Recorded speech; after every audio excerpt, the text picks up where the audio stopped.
Point समझना है। बेटा तुम खड़ी क्यों हो क्लास में? सीट नहीं मिल रही, आगे आ जाओ, थर्ड लाइन में आ जाओ, थर्ड लाइन में बैठा लो बेटा इसको। फिर तेरी बहन को जब कोई कहेगा यहाँ आके बैठ जा, फिर अच्छा लगेगा? थोड़ा लिमिट में रहना चाहिए ना। बैठ जाओ बेटा। चलो अपने देखो, अपने व्यवहार को ऐसा रखो जैसा तुम दूसरे के साथ करो, तुम्हारी बहन के साथ वही होगा। यहाँ नहीं, जहां वो कॉलेज में जाएगी वहां होगा, बस में होगा, ऑटो में होगा। समाज सबसे मिलके बनता है। तुम घटिया हो ना किसी के लिए, तो तुम्हारी बहन के लिए 100% कोई ना कोई घटिया। भगवान जो है कर्मा रिटर्न्स बैक है, ये सीधी थ्योरी है ये। और ये मैं अपने लिए भी मानती हूँ, मैं अपनी बेटी के लिए भी मानती हूँ। मैं जैसा कर रही हूँ ऐसा ही मेरे साथ होगा या मेरे घर वालों के साथ। तुम जैसा कर रहे हो ऐसा तुम्हारे भाई बहनों के साथ होगा ही होगा।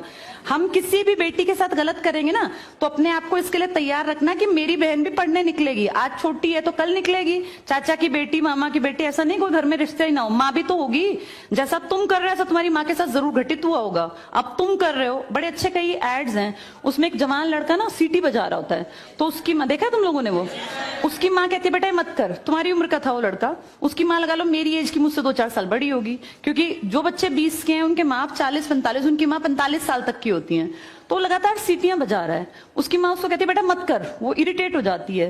तो फील करता है कि मेरी माँ ऐसा क्यों, मतलब क्यों चिढ़ रही है सीटी बजाने से, घर में बैठ के बजा रहा था सीटी।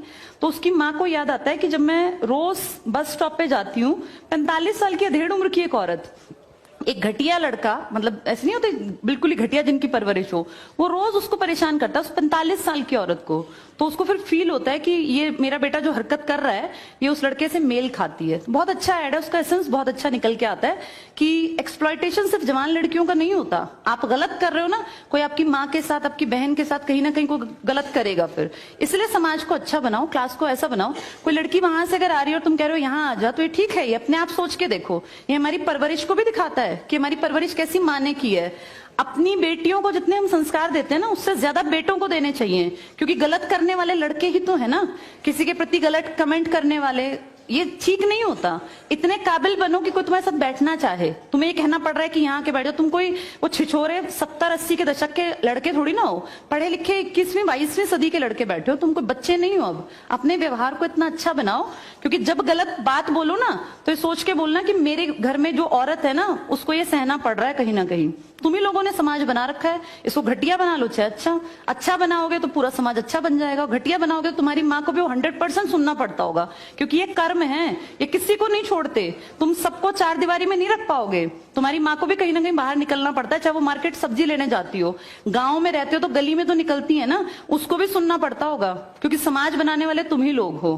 तो ये ध्यान रखो सबको कि भाई किसी को हमारे किसी भी कमेंट से बुरा ना लगे, और इनको अलग मत समझो। जैसी तुम्हारी बहनें ऐसी ये हैं। पसंद आना कोई अलग बात होती है, पर व्यवहार अच्छा रखना चाहिए। तुम्हारी परवरिश अच्छी माने की है, कम से कम ये दिखा के चलना। चलो ये टॉपिक